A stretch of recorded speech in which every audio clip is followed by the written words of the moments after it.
దాంట్లో 2024 ఎలక్షన్స్లో రాష్ట్ర వ్యాప్తంగా జరిగిన ఎలక్షన్స్లో ఈవీఎంల తీరుపై కొన్ని డౌట్స్ ఉన్నాయి. ఆ డౌట్స్ కొన్ని నివృత్తి చేయాలని అడిగాము. మరీ ముఖ్యంగా కొన్ని నియోజకవర్గాల్లో ఈవీఎంలకి వీవీప్యాట్లకి కంపారిజన్ చేయాలని కూడా అడిగాము. అవి మీరు చేయటం లేదు. దానిపై ఎలక్షన్ కమిషన్ ఆఫ్ ఇండియా ఇచ్చిన నామ్స్ ప్రకారము డబ్బులు కట్టినా కూడా ఈవీప్యాట్స్కి ఈవీఎం కౌంటింగ్కి మ్యాచింగ్ చేయడానికి కౌంటింగ్ జరపమంటే జరపట్లేదు అనే అంశంపై ప్రధానంగా డిస్కస్ చేయడం జరిగింది. ఇంకొక ప్రధాన అంశం బ్యాటరీ ఛార్జింగ్లు విషయంలో కూడా మా అనుమానాలు ఉన్నాయి ఈవీఎంస్ మీద అని చెప్పి అడగటం జరిగింది. పోలింగ్ కంప్లీట్ అయినప్పుడు బ్యాటరీ ఛార్జింగ్ 80% ఉంటే కౌంటింగ్కి వచ్చేసరికి బ్యాటరీ ఛార్జింగ్ 40 రోజుల తర్వాత బ్యాటరీ ఛార్జింగ్ మళ్ళీ 98% సందర్భాలు కొన్ని వాళ్ళ దృష్టికి తీసుకురావడం జరిగింది. అదేవిధంగా పోలింగ్ ఆఫ్టర్ 6 PM పోలింగ్ శాతం ఆంధ్రప్రదేశ్లో ఎక్కువ నియోజకవర్గాల్లో పోలింగ్ శాతం పెరిగింది. అది సుమారుగా 4 కోట్ల ఓట్లలో 51 లక్షల ఓట్లు ఆఫ్టర్ 6 PM జరిగిన పోలింగ్లో వచ్చింది. దానిపై కూడా పూర్తిగా ఎంక్వైరీ చేయాలని చెప్పి మేము కోరటం జరిగింది. అదేవిధంగా కొన్ని పర్టికులర్గా మేము అడిగిన వాటన్నిటికీ వాళ్ళు ఎలక్షన్ కమిషన్ ఇచ్చి వాళ్ళు ఇచ్చే సమాధానం వాళ్ళు ఇచ్చారు. వీవీప్యాట్ల విషయంలో కౌంటింగ్ చేయడానికి లేదు అని వాళ్ళు చాలా నిర్బంధంగా చెప్పడం జరిగింది. బ్యాటరీ ఛార్జింగ్ విషయంలో అవి రీఛార్జబుల్ బ్యాటరీలను పెట్టడం జరిగింది కాబట్టి వాటిని పెరగటం తగ్గటం అనేది ఉండదు అనేది వాళ్ళు చెప్పే కార్యక్రమం చేయడం జరిగింది.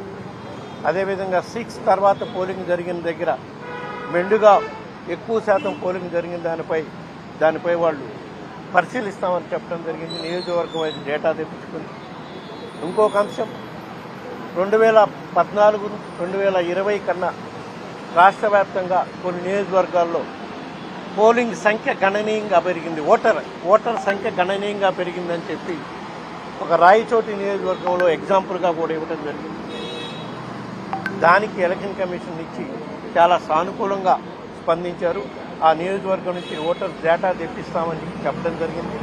అన్నిటికన్నా ముఖ్యంగా ఈరోజు ఎలక్షన్ కమిషన్లో జరిగిన దాంట్లో ప్రధానంగా ఈ ఓటర్ల పెంపు సంఖ్యని ఏ విధంగా అయితే ఇప్పుడు బీహార్లో స్పెషల్ ఇంటెన్సివ్ రివిజన్ జరుగుతుందో ఓటర్ల నమోదు, అదేవిధంగా ఆంధ్రప్రదేశ్ రాష్ట్రంలో కూడా చేయడానికి ఎలక్షన్ కమిషన్ ఒప్పుకుందని చెప్పి ఈ సందర్భంగా తెలియజేస్తున్నాం. ఇంకో ప్రధాన అంశం ఏవి అయితే ఈవీఎంలపై ఉన్న టెక్నికల్ డౌట్స్లో భాగంగా ఒక నియోజకవర్గం ఆంధ్రప్రదేశ్లో ఏ విధంగా పోలింగ్ ప్యాటర్న్ జరిగింది అనేది కూడా చెప్పడం జరిగింది. మరీ ముఖ్యంగా హిందూపూర్ నియోజకవర్గంలో పోలింగ్ నెంబర్ బూత్ నెంబర్ సహా కూడా ఇవ్వడం జరిగింది.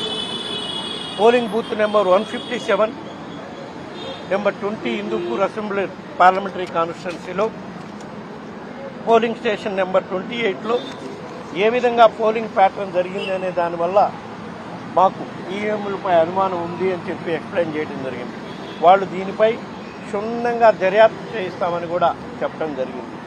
ఎందుకంటే మీకు కూడా తెలియాలి, ఎందుకు మనం ఏదో మేము ఓడిపోయామని చెప్పి ఈవీఎంల మీద నెపం చూపే కార్యక్రమం కాదు. ప్రాక్టికల్గా ఈవీఎంల మీద ఉన్న ఆరోపణల్ని వాళ్ళ ముందు పెట్టడం జరిగింది.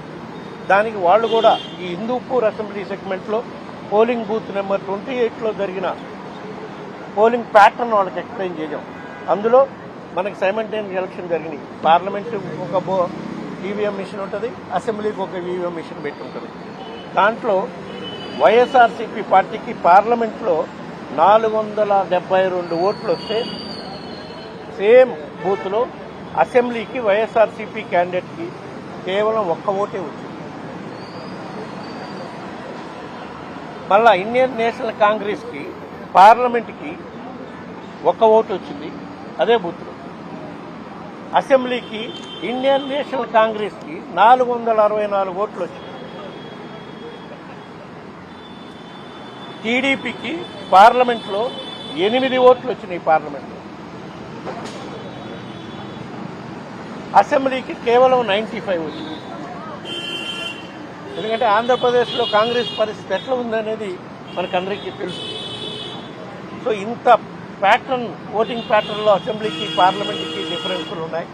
పార్టీకి కూడా ఏ విధంగా ఇంపార్టెన్స్ ఉన్న పార్టీకి, ఇంపార్టెన్స్ లేని పార్టీకి ఏ విధంగా డిఫరెన్స్లు వచ్చినాయి. ఇందువల్లే మాకు ఈవీఎంల మీద అనుమానాలు ఉన్నాయి.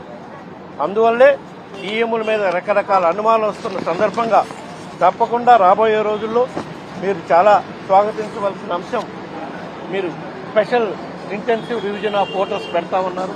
దానివల్ల ఈ దొంగ ఓట్లు, ఎక్కడన్నా ఎక్కువ ఓట్లు ఉన్న దగ్గర అనుమానాలు తొలగిపోతాయి. అదేవిధంగా నేషనల్ వైడ్